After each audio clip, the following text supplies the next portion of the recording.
Pada 4 Februari 1971, telah lahir seorang puteri yang diberi nama Latifah binti Ismail kepada pasangan Haji Ismail bin Mad Isa dan Hajah Salmah binti Adung.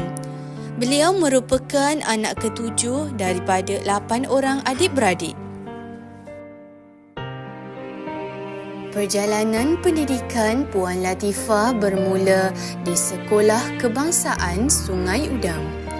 Beliau kemudiannya menyambung pengajian di Sekolah Menengah Sungai Udang, Sekolah Menengah Kem Terendak dan seterusnya di Sekolah Menengah Seri Tanjung.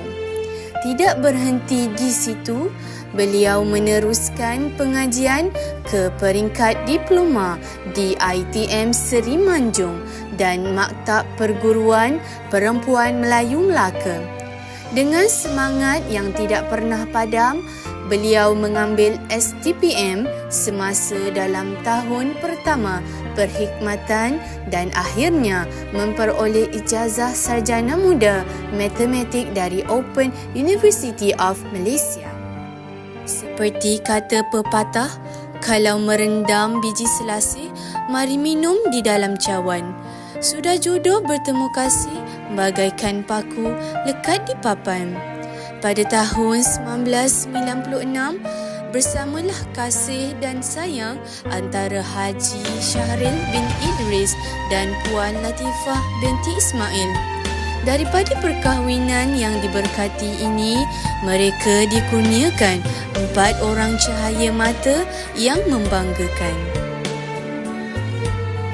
Puteri sulung Alia Natasha kini berkhidmat sebagai legal eksekutif di Putra Specialist Hospital.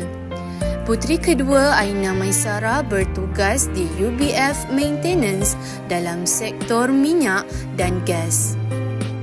Putera ketiga Amar Fahim sedang menuntut ilmu dalam bidang Degree in Marine Engineering di UniKL dan putera bongsu pula sedang mengikuti pengajian Degree in Aircraft di UniKL Selangor. Kerjaya cemerlang Puan Latifah sebagai seorang pendidik bermula pada tahun 1992. Beliau memulakan langkah pertamanya di SK Permas, diikuti SK Parit Bakar, SK Parit Zain, SK Seri Tangkak, SK Seri Bemban, SK Pulai Sebatang, SK Jasin, SK Kemendor, SK Kesang Tua dan akhir sekali di SK Tangga Batu. Kepada Puan Latifah, jasa dan pengorbanan Puan dalam mendidik generasi bangsa amat kami hargai dan kenang selamanya.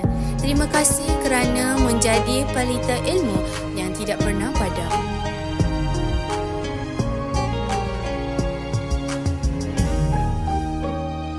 Masih teringat debar di hati saat pertama kali berada di sini. Ternyata adakah engkau sudi terima ternyata kini kita masih bersama.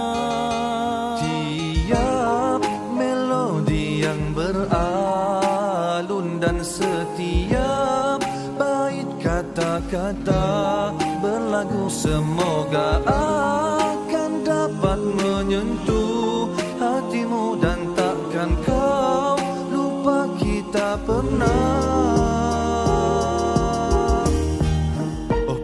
bertemu. Kau takkan pernah tahu senyumanmu itu penenang hatiku.